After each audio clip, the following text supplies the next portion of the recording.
Nelson रोलिहला Mandela विश्व इतिहास के उन महानतम व्यक्तित्वों में से एक थे जिनका जीवन केवल एक देश की कहानी नहीं बल्कि पूरी मानवता के संघर्ष, आशा, धैर्य और क्षमा का प्रतीक बन गया। उनका जन्म 18 जुलाई 1918 को दक्षिण अफ्रीका के ईस्टर्न के प्रांत के छोटे से गांव मवेजो में हुआ था। वे थेम्बू जनजाति के एक प्रतिष्ठित परिवार से थे। उनके पिता गडला हेनरी मफाकानिस्वा एक स्थानीय मुखिया थे और माता नोसिकेनी फैनी एक धार्मिक, सरल और अनुशासित महिला थी।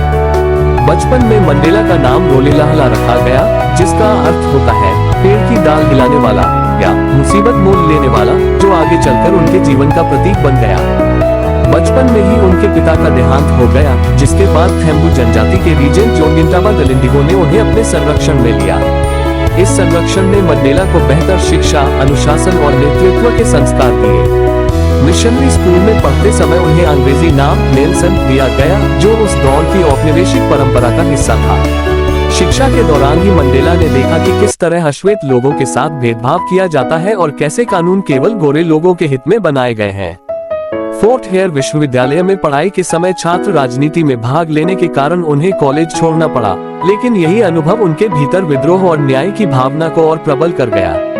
इसके बाद वे जोहान्सबर्ग चले गए, जहां उन्होंने कानून की पढ़ाई की और एक वॉचमैन तथा क्लर्क के रूप में काम करते हुए जीवन की कठोर सच्चाइयों को समझा।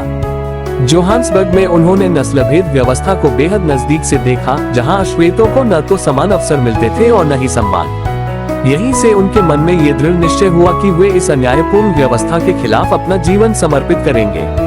1944 में वे अफ्रीकन नेशनल कांग्रेस अंक में शामिल हुए और उसके यूथ लीग के संस्थापकों में से एक बने। उनका उद्देश्य युवाओं को संगठित कर एक नई ऊर्जा के साथ आंदोलन को आगे बढ़ाना था। प्रारंभ में मंडेला हिंसा और शांतिपूर्ण विरोध में विश्वास रखते थे, लेकिन जैसे जैसे सरकार की दमनकारी नीतियां बढ़ती गईं, वैसे वैसे उनका दृष्टिकोण भी व्यावहारिक होता गया। शार्पविल नरसंहार, जिसमें शांतिपूर्ण प्रदर्शन कर रहे निहत्थे अश्वेतों पर गोलियां चलाई गईं, मंडेला के जीवन का निर्णायक मोड़ साबित हुआ। उन्हें लगा कि केवल अहिंसा से अत्याचारी शासन को रोका नहीं जा सकता। इसी सोच के परिणाम स्वरूप उन्होंने अंक की सशस्त्र शाखा उमखोमतो वेसिज़वे की स्थापना में महत्वपूर्ण भूमिका निभाई। इसका उद्देश्य आम नागरिकों को नुकसान पहुंचाए बिना सरकारी प्रतिष्ठानों पर प्रतीकात्मक हमले करना था, ताकि सरकार पर दबाव बनाया जा सके। 1962 में मंडेला को गिरफ्तार कर लिया गया और 1964 में प्रसिद्ध रिवोनिया ट्रायल के बाद उन्हें आजीवन कारावास की सजा सुनाई गई। अदालत में दिया गया उनका भाषण इतिहास में अमर हो गया, जिसमें उन्होंने कहा कि उन्होंने एक ऐसे समाज का सपना देखा है जहां सभी लोग समान हो, और यह आदर्श ऐसा है जिसके लिए वे मरने को भी तैयार हैं। इसके बाद उनके जीवन के 27 वर्ष कारावास में बीते, जिनमें से अधिकांश समय रोबेन आइलैंड की कठोर जेल में गुजरा।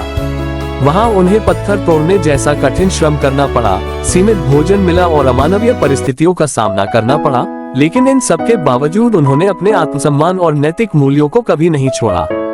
जेल उनके लिए केवल सजा का स्थान नहीं रही, बल्कि एक विश्वविद्यालय बन गई जहां उन्होंने स्वयं भी सीखा और दूसरों को भी सिखाया। उन्होंने अपने साथियों को शिक्षा दी, संवाद और समझ का महत्व समझाया और यहाँ तक कि अपने जेलरों को भी मानवता के दृष्टिकोण से देखने की कोशिश की। धीरे धीरे वे प्रतिशोध की भावना से ऊपर उठकर क्षमा और मेल मिलाप के प्रतीक बन गए। 1990 में जब उन्हें रिहा किया गया, तब पूरी दुनिया की निगाहें उन पर थीं। लोग आशंकित थे कि इतने वर्षों की यातना के बाद वे बदले की राजनीति करेंगे, लेकिन मंडेला ने सभी को आश्चर्यचकित करते हुए शांति, संवाद और एकता का मार्ग चुना। राष्ट्रपति F.W. डी क्लार्क के साथ मिलकर उन्होंने दक्षिण अफ्रीका को गृहयुद्ध की आग में झुलसने से बचाया। 1993 में मंडेला और डी क्लार्क को संयुक्त रूप से नोबेल शांति पुरस्कार से सम्मानित किया गया। 1994 में दक्षिण अफ्रीका के पहले लोकतांत्रिक और बहुजातीय चुनाव हुए, जिनमें मंडेला देश के पहले अश्वेत राष्ट्रपति बने। राष्ट्रपति के रूप में उनका कार्यकाल बदले की राजनीति से मुक्त, समावेशी और मानवीय रहा। उन्होंने सत्य और मेल मिलाप आयोग की स्थापना की, ताकि अतीत के अपराधों को स्वीकार कर देश आगे बढ़ सके। उनके नेतृत्व में दक्षिण अफ्रीका ने एक नई पहचान बनाई। व्यक्तिगत जीवन में मंडेला को कई कठिनाइयों का सामना करना पड़ा। उनकी 3 शादियां रहीं और लंबे कारावास के कारण वे अपने बच्चों के साथ सामान्य पारिवारिक जीवन नहीं जी सके, फिर भी परिवार उनके लिए शक्ति का स्रोत बना रहा।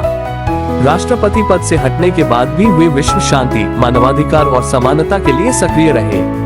उन्हें दुनिया भर से सैकड़ों सम्मान और पुरस्कार मिले, लेकिन वे हमेशा स्वयं को एक साधारण इंसान ही मानते रहे। 5 दिसंबर 2013 को उनका निधन हुआ, लेकिन उनकी विरासत आज भी जीवित है। नेल्सन मंडेला का जीवन हमें ये सिखाता है कि सच्चा नेतृत्व सत्ता या ताकत से नहीं, बल्कि नैतिक साहस, धैर्य और क्षमा से जन्म लेता है। और यही कारण है कि वे केवल दक्षिण अफ्रीका के नहीं बल्कि पूरी मानवता के नेता माने जाते हैं। अगर यह वीडियो अच्छी लगे तो वीडियो को लाइक, शेयर, सब्सक्राइब कर दो और वीडियो को ज्यादा से ज्यादा शेयर कर दो। Bye bye, thank you.